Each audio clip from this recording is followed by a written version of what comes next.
ચલો student, chapter number 7નો સ્વાધ્યાયનો બીજો દાખલો આપણે સોલ્વ કરવા જઈ રહ્યા છીએ. હવે અહીંયા કન્સેપ્ટ આપણે લગાડવાનો છે બધામાં આરએમએસનો જ. ક્લિયર? એકવાર તમને યાદ કરાવી દો આરએમએસ વેલ્યુ શું હતું. RMS means root mean square. Clear? જેમ આપણે ચેપ્ટર 3ના ફોર્મ્યુલામાં આપણે ખબર છે કે વોલ્ટેજ અને કરંટ એટલે કે પ્રવાહ અને વોલ્ટેજ એ સમય સાથે અચળ રહે છે, જ્યારે અહીંયા વોલ્ટેજ તમારો સમય સાથે બદલાય છે વીએમ સાઇન ઓમેગા ટી મુજબ.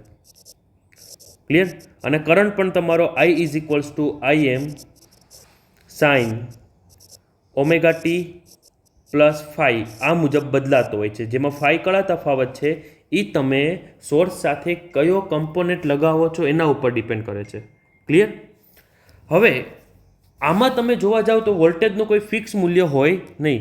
વોલ્ટેજ તમારો સમયનું મૂલ્ય જેમ બદલાય એમ વોલ્ટેજનું મૂલ્ય પણ બદલાતું હોય છે. તો એના માટે આપણે અહીંયા એક નવો ફિનોમિના લાવ્યા હતા આરએમએસ, કે જે એસી સર્કિટ માટે અચળ રહેતો હોય છે. ક્લિયર? હવે એને ગોતવાનું કઈ રીતે હોય તો એના માટેનું સૂત્ર હતું કે તમારે જો કરંટની આરએમએસ વેલ્યુ જોતી છે તો એનો ફોર્મ્યુલા છે કે કરંટની મહત્તમ વેલ્યુ અપોન √2. ક્લિયર? અથવા એવું પણ કહેવાય છે કરંટનો કંપ વિસ્તાર છેદમાં √2.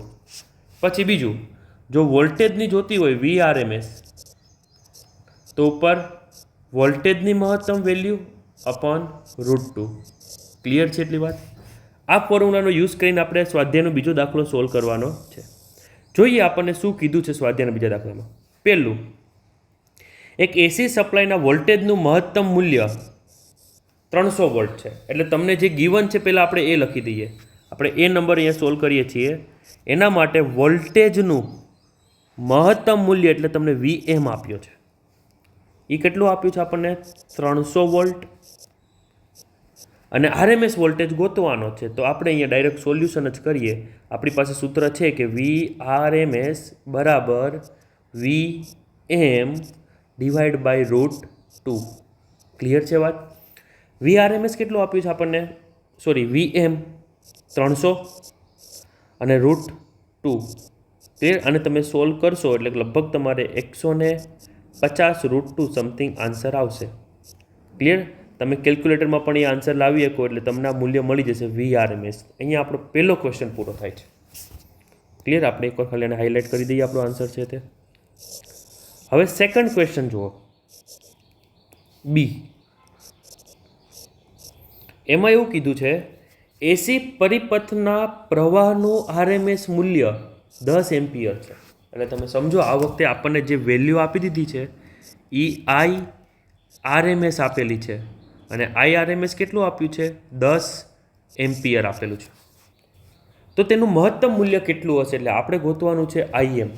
તો તમારી પાસે અગેન સૂત્ર તો છે જ, એ જ સૂત્ર વાપરવાનું છે કે IRMS બરાબર IM છેદમાં √2. ઓકે, ચલો આમાંથી IM ને કરતા બનાવો તો IM બરાબર શું થશે? √2 ઇન્ટુ IRMS. ચલો √2 એટલે કેટલું થાય? 1.41 સમથિંગ. IRMS તમને કેટલું ગિવન છે? 10 એમ્પિયર. તો આ તમે ગણતરી કરશો એટલે તમને આવશે કંઈક 14.1 એકમ આવે એનો એમ્પિયર. તો આ આપણું મેક્સિમમ કરંટ છે. સર્કિટમાં મહત્તમ એટલો કરંટ પાસ થઈ શકે. બોલો, ક્લિયર છે એટલી વસ્તુ? ડન? તો એકવાર તમે સ્ક્રીનશોટ લઈ લો અને